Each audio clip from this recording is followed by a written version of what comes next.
It required the design of a unique new lifting system whose 4 towers would each be capable of safely carrying 100 tons to the height of a 4-story building in a single lift.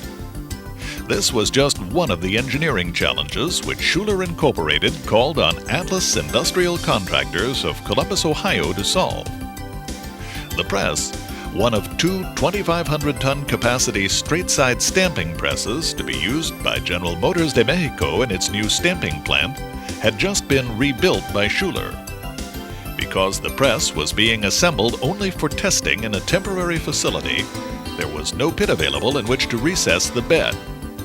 All components of the press would have to be assembled from the floor up. The distance from the floor to the bottom chord of the roof trusses measured 53 feet. The press's tie rods, once erect, were 42 feet 3 inches tall. Because modifying the building was cost prohibitive, Atlas would have to maneuver the 10-foot, 6-inch high, 253-ton crown into place with only 10 feet 9 inches of headroom between the trusses and the tie rods. As Atlas began to plan the operation, several difficulties quickly presented themselves. Conventional hydraulic gantries simply could not raise the crown high enough to clear the tie rods in one lift.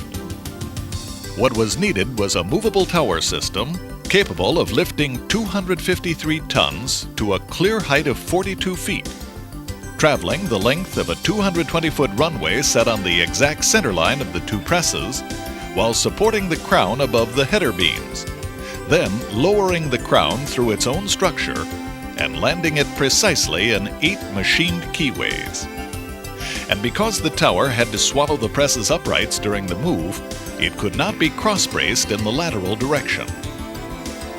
Atlas discussed the problem with Ruby & Associates PC, a consulting firm in Southfield, Michigan, and a system was designed to brace the frame in the longitudinal direction only.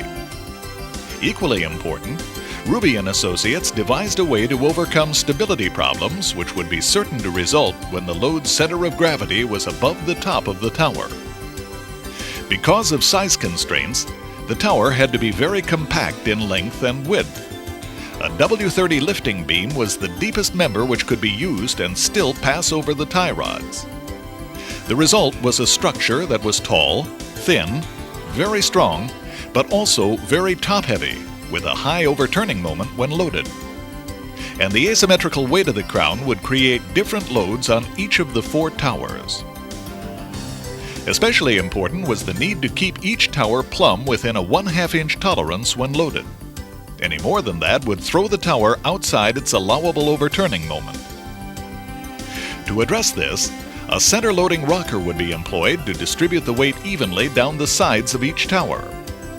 Once the tower came under load, finger shims would be inserted on either side of the rocker between the header beams and the tower to maintain contact and assure equal loading.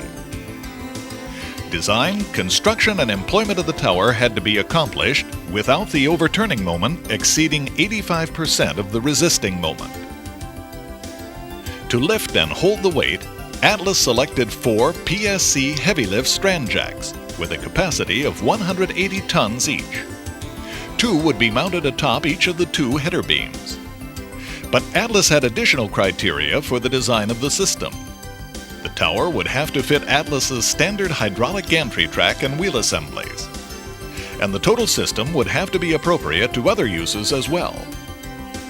Once the final drawings for the system were completed, Atlas began the task of rounding up the various components. Atlas used its own 10-inch hydraulic gantry track. But because the engineering drawings specified a wider footprint, Atlas had to design a splice plate to insert between the tracks, which not only permitted expansion to the required 60-inch width, but also allowed the track to return to the 48 and 36-inch widths usually employed by the company's hydraulic gantries. The tower's rolling platform, as well as the header steel, framing steel, hydraulic cylinders, gantry track splice plates, and spacer beams were all fabricated or modified in Atlas's own shop.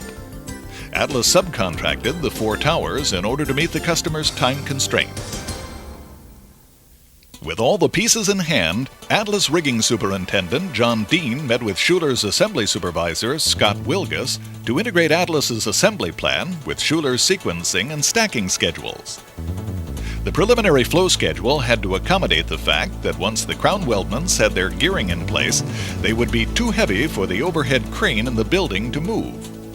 The crowns had to be pre-positioned on Atlas's center line for precise alignment with the tower, uprights, and tie rods. Using the overhead crane, Schuler positioned and leveled the beds of the press on Atlas's center line.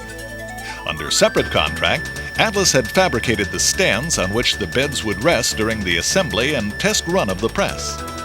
Each stand is capable of supporting 1 million pounds. Now it was time for Atlas to assemble the rest of the components, starting with the uprights. Normally, a tie rod is first raised into position and then lowered through the bed into the basement or a pocket in the floor. After that, the upright is lowered onto the tie rod. That approach was out of the question given the constraints of the building. Atlas had to insert both tie rods into the upright and then carefully raise the entire component in a single lift. To keep the tie rods from slipping out of the upright as they were lifted, Atlas devised a mechanical collar made from a 16-inch diameter pipe which would lock the tie rods into place during the lift. To make the lift, Atlas brought in a Manitowoc 165-ton capacity crane. Uprights, tie rods, and nuts together weighed 67 tons. During the actual lift, a 45-ton hydraulic crane was employed to tail the upright as it was raised. When the left-hand upright was raised high enough to just clear the press bed, there was only 1 inch of clearance below the roof trusses. The width of the crane's boom was also a factor. Because the tie rods had to be raised above the boom, Atlas had to maneuver the 2 tie rods so that they would straddle the boom as the assembly was inched over the bed.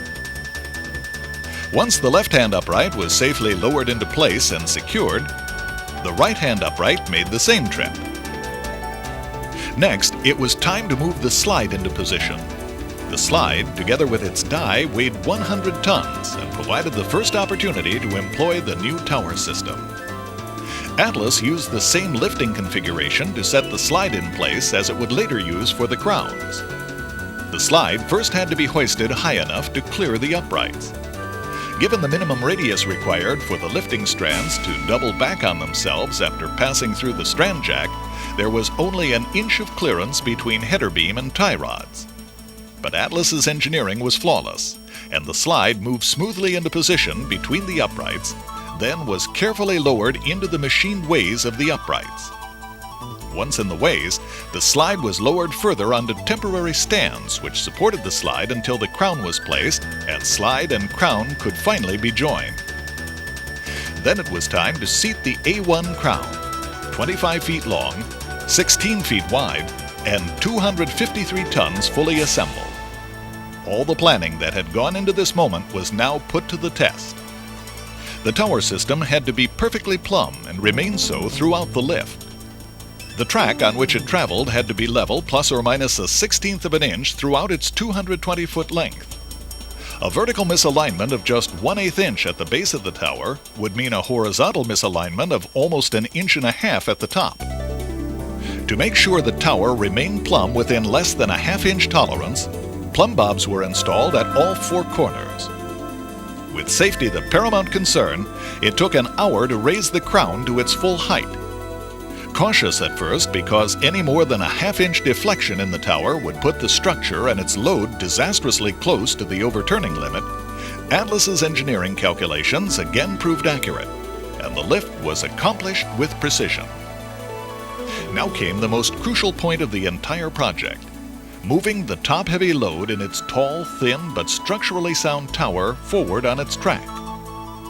As the hydraulic propel cylinders were activated and the structure began to inch forward, the towers remained perfectly plumb.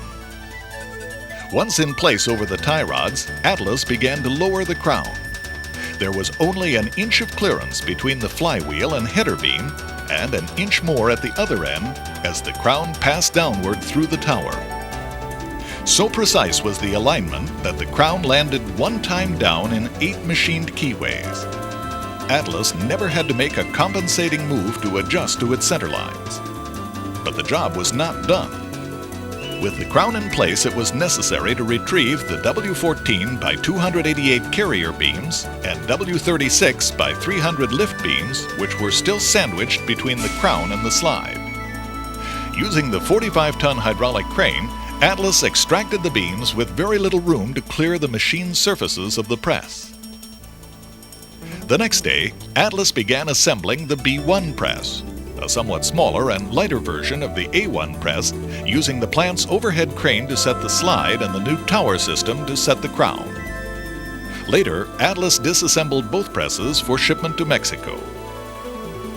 Throughout the project, engineering and mechanical effort alike were exact and in complete synchronization. And the Atlas team's commitment to safety had resulted in a successful project without so much as a cut finger. Though not the low bidder on the project, Atlas Industrial Contractors fully justified Schuler's faith in the Atlas touch.